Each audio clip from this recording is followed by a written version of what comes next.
2 out of every 3 pregnant women in the U.S. will not get vaccinated against both flu and whooping cough. This is according to a new CDC report. KNWA Andrew Epperson is in studio to tell us why doctors say expectant mothers are opting out of the vaccines.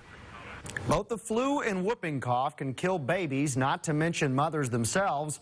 When pregnant women get vaccinated, they pass along the antibodies to fetuses that protect them when they're newborns, too young to get the shots themselves. But a CDC report shows expecting mothers aren't overwhelmingly flocking to get these vaccines.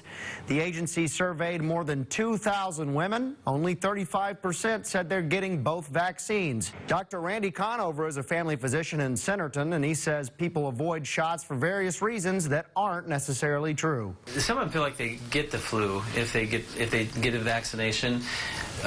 You can't get the flu from a vaccination, but you can have some symptoms that may feel a little bit like the flu. Conover says it takes about 2 weeks for the full effects of a vaccine to kick in, so somebody might simply contract a virus and blame it on the vaccine when it's not.